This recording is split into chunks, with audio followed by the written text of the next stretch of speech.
What's good, everybody? It's your boy, O'Shea Duke Jackson, back at it again with another episode of the Celebrity Junk. Interracial dating is a very big topic, guys, especially amongst women in the black community.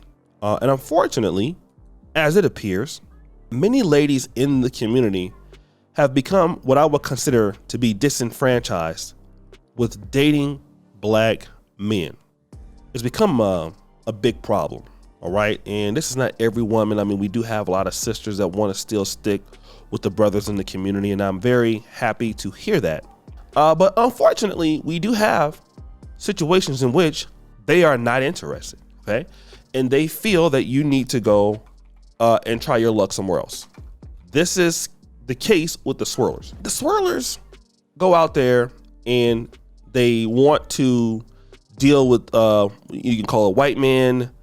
They would want to deal with these other guys out there. And you even have ladies talking about how dusty black men are. One of them is Olivia Dee's B. Bitches, right?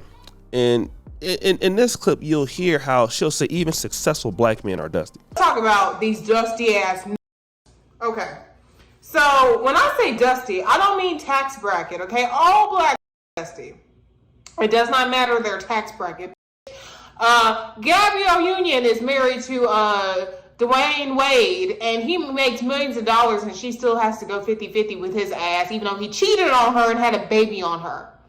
Russell Simmons, who has a lot of money, millions, cuts off his daughter's health insurance for no reason because he's mad. To punish her because he's an abusive. Anyway, that makes me so fucking angry. Anyway, he's a piece of shit. Okay. So again, this is a lady who is, in my opinion, highly unsuccessful. Hasn't done anything for herself that's great. There's no reason why any man would sit back and say, "Oh, I'm so happy to have her," for whatever reason, just based off how she acts, right? Like, I mean, if you just think about it, you know, who wants a woman that even carries herself like that of any race? Okay, but this is not what they talk about. Now, I want to consider the case of this situation with this young lady who was trying to get a white dude to be her baby daddy. This happened somewhere, looks like on a vacation. Shout out to the brother that sent this to me. I don't know if he wants his name mentioned, but thank you, brother. I really appreciate that. And let's go ahead and get into it, guys, and we'll kind of come back. This the best looking guy on the island. That time I tried to bag a white guy and got severely rejected. You want to be my baby daddy? No, we don't care about Justin Bieber. We said, well, I mean, you know, you want to be, where you from? Toronto. Oh, you're Canadian? Oh, I thought you was like French or something. Yeah, oh my God, I'm Canadian. I was gonna make you my baby daddy. Forget it now. You want to be my baby daddy? I'm like half Canadian, half Italian. Oh, well, you want some black kids? You want some black kids? I guess not. He keeps dodging the question. I guess you don't want to be my baby daddy. No.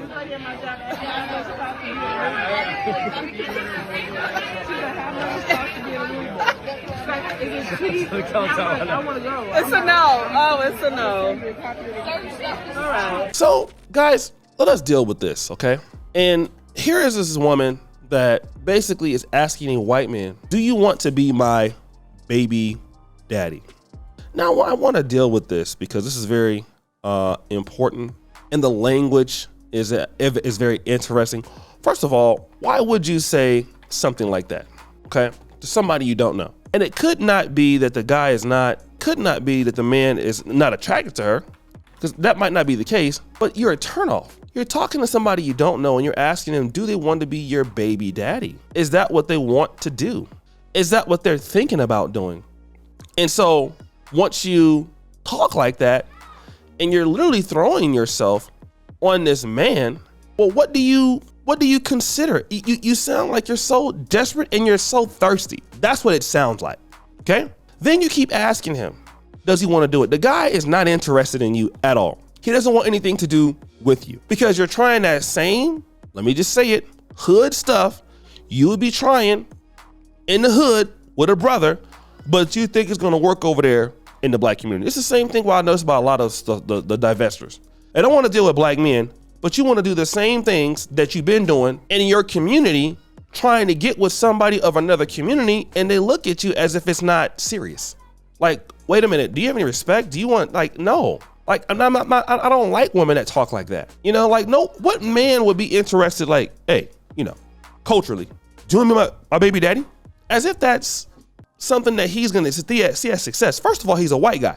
A white guy is not gonna get no props, usually, for having a black baby. She was like, do you want some black babies? I know he wanted to tell her, like, no, actually I don't. So it's not a step up for a lot of people to be like, oh yeah, I wanna be in an interracial, intercultural marriage. Not to say that they're racist, but some people just understand each other better than somebody else. So they're not gonna get anything out of that sort of thought process, out of that behavior. It doesn't make any sense to them to even consider talking or even thinking like that, okay? If you take that same kind of behavior and talking points to other dudes in communities, they don't find it to be funny. They don't find it to be amusing. They don't find it to be cool. They don't find it to be any of that stuff. And then you get mad when you get rejected because you haven't stepped your game up. Let me just say something. You know, I'm living in Africa. In Africa, Uganda is very, there are a lot of similarities between Black Americans and Africans to a certain degree. It's easy for a brother to kind of get into the mix here, okay? It's hard, but it's not hard. But there are some things that, you got to understand when you're dealing with other cultures, you can't just start, doing. Some people take things in a very disrespectful manner, right? Like bragging here is something that people don't like. People like very humble, soft-spoken people here. Being humble is a very important thing in East Africa. Having that humble humility spirit, even if you're not, you need to act like it. A person that is very upfront, a person that is very opinionated about how they feel about things, about how they handle confrontation, is not looked at favorably, but it is looked at favorably in the States, especially in the Black community. We don't do a lot of personality repression in Black America. We don't do that. We welcome people with a different personality. We like you to tell it like it is, right? But people don't like that here. That's not how the culture is set up. Being so straightforward and upfront about everything is something that is looked at differently, and it can get you into some troubles. Like, it's the truth. So in the same way, when she's going up there and asking a man from another community, do you want to be my baby daddy? That's not how his women act. He doesn't find any value in that. That's not cool. That's not anything that's to be respected, okay? That's not it. That is not it. So guys, what do you think? It's your boy, O'Shea Duke Jackson, back at it again with another episode of Celebrity Junk. Put your fire, you do, Herbie Bell. We're out.